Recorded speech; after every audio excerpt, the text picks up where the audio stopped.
بسم الله الرحمن الرحیم.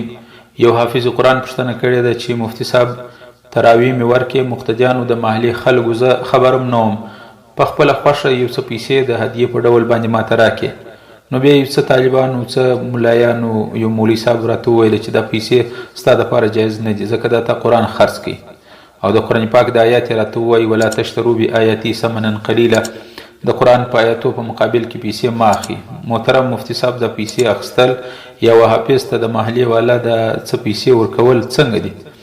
حالانکه زموږ خو بیخي دا نیت نه وي چې نه مې دا اراده وي چې د خلکو سره د قرآن په تلاوت په بدل کې پیسې واخلو، نه مې دا ولې ورځې سره دا ورسره ټاکلې ده چې دونه پیسې به راکوې. اوس په خپله خوښه اهل محله و موږ ته څه هدیه یو څه پیسې راکوې، دا زموږ دپاره حرامې خو به نه وي، جایز دي که یا؟ محترم حافظ صاحب د جواب څخه مخکې دوې خبرې او دوې نکتې باید بیان کړم، یوه علمي یوه عوامي. علمي نکته هغه دا چې دا آیات پر حافظ قرآن باندې فټ کول درست او سمه خبره نه ده، ځکه چې شرعاً بیع شراء او اشترا و دې ته وایي چې باقاعده بایع او مشتري د مبیعې ریټ او نرخ سره معلوم کی، یعنی رانیونکي او خرڅونکي دواړه سودا ریټ سره معلوم کی، مبیع معلومي هغه قیمت یې معلومي. دلته حافظ او مقتدیانو د مالی خلکو کله هم داسې معامله نه ده سره کړې، بلکې خبره دا ده چې د قرآن آیتونه مبیعه جوړول، حالانکه دا د دې ټولې دنیا دولت د قرآن پاک د یو آیات عوض او بدله نشي کېدلی، نو بیا دا څنګه بیع او شراء سوله؟ اوله خبره خدا چې دغه آیات پر حافظ قرآن باندې د تراویح پر امام باندې پټ کول درسته نه دي. که څوک دا وایي چې دا خو نو المعروف العرفا کالمشروط شرعا، یو شی چې یعنی په عرف او په رواج کې چې یو شی وي هغه داسې دی لکه شرط سوی چې د اوله سه، دا دلیل هم دلته کرامت نه دی، ځکه چې زموږ په عرف او رواج کې دا خبره نشته چې خامخا به حافظ ته پیسې ورکول کیږي. په سلهاو په زرهاو داسې حافظان دي چې په کلونو یې په مسجدانو کې تراویح ورکړي دي، کله هم یو روپۍ هم د چا څخه نه ده اخیستې، نه حافظ دا خلکو سه ګیله کړې ده چې تاسو ولې ماته پیسې نه راکوئ، ما دومره وخت تراویح درکولې. او دویمه خبره د عوامو دپاره هغه داسې چې تاسو وګورئ زموږ په دې معاشره کې د علماو، حافظانو، پیش امامانو، د قاریانو سره زموږ د حکومتونه او زموږ د عوام څنګه رویه کوي، څنګه چلن ورسره کوي، خاص د میرې په شان او د یو دشمن یا د یو معاشرې سره د وتلي خلکو په شان هغه سره کوي، معاشرت کوي او گزاره ورسره کوي. حالانکه که یو هلک په سکول کې یا په کالج کې یا په یونیورسټي کې په امتحاناتو کې یو اعلی پوزیشن او ښه نمبرونه واخیستل، نو حکومت هم وزیر تعلیم هم ایوارډونه او انعامات ورکوي، قسم انعامونه ورکوي، حوصله افزایي یې کیږي، سکالرشپ ورکول کیږي، مختلف انعامات هغه ته ورکول کیږي، مګر حافظ قرآن او عالم دین که هر څومره کمال وکړي بالکل هیڅ معمولی هیڅ عمل هم نه بولي، په هیڅ کیسه کې هم نه. سکول او کالج خو لا پرېږده، و فلمي اداکارانو ته چې فلمونه او ډرامې جوړوي، دا ټیک ټاکران چې دا په ټیک ټاک باندې فلمان جوړوي، دغه رقم دا لوبغاړي او کیلبازان، کرکټران او فوټبالران او د ټینس او سکواچ بازیګرانو ته حکومت څومره انعامات ورکوي، څومره مراعات ورکوي، د بار ملکو د سیاحت او د تفریح او د چکر مفت ټیکټان ورکوي. او یو څه وخت مخکې زموږ د پاکستان یو هلک دی، غالبا د حمزه خان په نامه باندې و، د دې ټینس او د سکواچ چمپینشپ یې حاصل کړی و، په دې بازي کې عالمي په ورلډ په سطح باندې اول پوزیشن ګټلی و.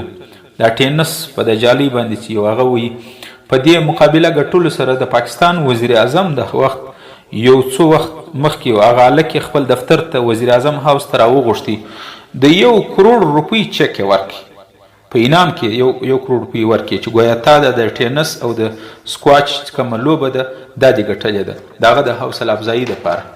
دویم دا هم یو څه وخت مخکې خبره ده، یو ځوان غالبا چې د ارشد ندیم په نامه و، په عالمي مقابله کې د ترو او د لرګي او د څخر د غورځولو په مقابله کې 3م نمبر راغلی و. دا ځوان هم د پاکستان وزیر اعظم خپل دفتر ته راوغوښتی، و د انعام په ډول 50 لک روپۍ ورکړي چې ګوتا یو کاڼ یا یو ډبره یا یو شی ډیر زیات غورځولی. دغه طرح ټیک ټاکران دا زموږ وزیر اعظمونه خپل دفترو ته راغواړي، خپل غونډو ته راغواړي، د فلمي اداکارانو دپاره انعامات او پیسې، د سینماو دپاره، سینماګانو دپاره باقاعده په بجټ کې هر کال اضافه کیږي. په میډیا باندې د هغوی د ډرامو تشهیر کیږي، په خپلو پروګرامو ته راغواړي، حوصله افزایي یې کوي. دا خلاصه کې چې د کرکټ د ورلډ کپ که چا وګاټي، کلاړیانو لوبغاړو ورلډ کپ وګاټي، ټول ملک، عوام، حکومت په استقبال کې ورته راوځي. صدر، وزیر اعظم، حکومتي کارګران، د ټي وي صحافیان او تجزیه نګاران په تعریفو کې قصیدې وایي او انعامات او د پیسو یو باران ورباندې کوي. او بلې خواته عالم دین که هر څومره کمال وکړي، حافظ قرآن که هر څومره کمال وکړي، د الف لام میم سونسې تر والناس پورې 6666 آیتونه هغه تلاوت کړي او په ښه خوش اوازي باندې، په ښه انداز باندې. داسې حافظان هم شته چې د الف لام میم تر والناس پورې یوه غلطي هم نه وکړي. مجال دی که زموږ د حکومت وزیر اعظم یا زموږ د حکومت هغه ته انعام ورکول څه کوي چې د هغه د حوصله افزایي دپاره یې راوغواړي خپل دفتر ته، د دې سوال نه پیدا کیږي. او د دې مثالونه شته. په دې اوسني وخت کې د پاکستان یو حافظ قرآن و، غالبا چې دا اوس نږدې شپو کې حافظ ابوبکر نمیدی په ایران کې عالمي د حفظ او د قرات د تجوید مقابله و. په دې کې دغه زموږ د پاکستان حافظ قرآن دویم پوزیشن واخیست، دویم پوزیشن یې حاصل کی، مګر د حکومتي سطح دغه هیڅ حوصله افزایي نشته. دغه رقم یو بل حافظ و، غالبا چې د سوات د پېښور د سوات و، حافظ نوید احمد په نامه و. په کرغیزستان کې د روس رشیا آزاد ریاستونه په دې کې د ټولې دنیا د حفظ او د حافظانو په مقابله کې دویم پوزیشن ګټلی و، مګر د حکومت ته طرفه یو شی هم نه و. دغه رقم یو بل حافظ و چې غالبا د حافظ محمد حسن په نامه ولو، په عرب اماراتو کې د ټول دنیا د نړۍ پر سطح باندې د حفظ او د قرات په مقابله کې اول پوزیشن ګټلی و. خو حرام ده که حکومت یا وزیر اعظم یا صدر یو روپۍ هم ورکړي، پیسې لا څه کې یوه جمله د دوی په تعریف کې هم تر خولې نه ده ایستلې. حتی چې دغه کم حافظ چې په ټول د عرب اماراتو کې په ټوله نړۍ کې اول پوزیشن ګټلی و، دا چې ایرپورټ لرالی د استقبال د پاره د پلار ما سوا بل څوک نه ورته راغلی، او پلار هم د کرایې په رخشه کې خپل کور ته بوتي.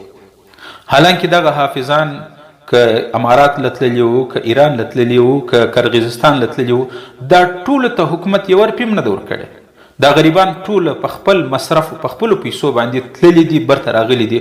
حکومت یا وزیر اعظم یا صدر د دوی په تعریف کې چې دا زموږ د پاکستان یو بیشبها قیمتي هغه دی مقابله یې وګټله، دا یوه جمله هم نه ده ویلې.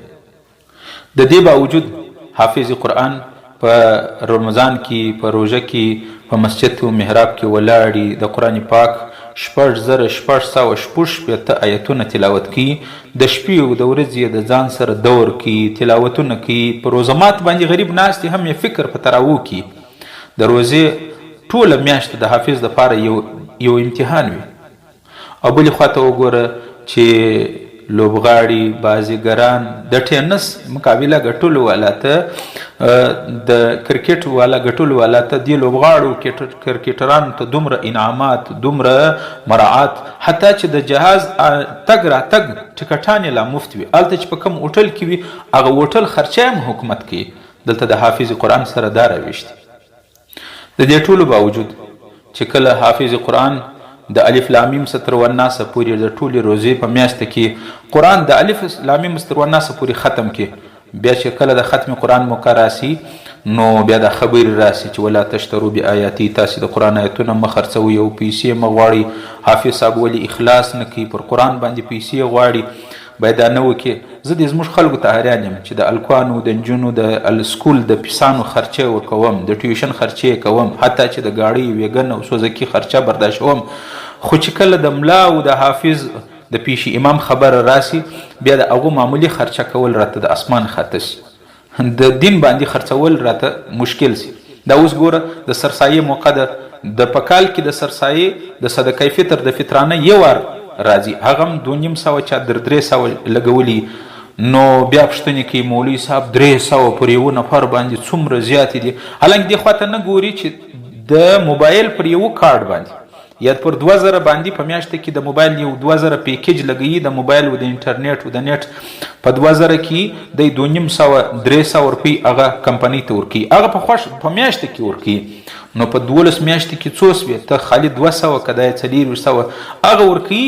دلته د سرسایي او د حافظ قرآن ته د ختم قرآن په موقع باندې بیا هغه چې ولې حافظ قرآن پیسې غواړي او قرآن خرڅوي. زه دې خلکو زه د دې دین ته د دې دین او د قرآن سره وفاداري ته اریان یم چې دا موږ د دین سره وفاداري که د دنیا سره وفاداري. پر دې سربیره لا مختلف آیتونه پر حافظ باندې پټوي چې ولا تشترو بآیتي ثمنا قلیلا. زه اریان یم چې دا موږ څنګه دوغلاپن دا دومخي موږ ولې کوو.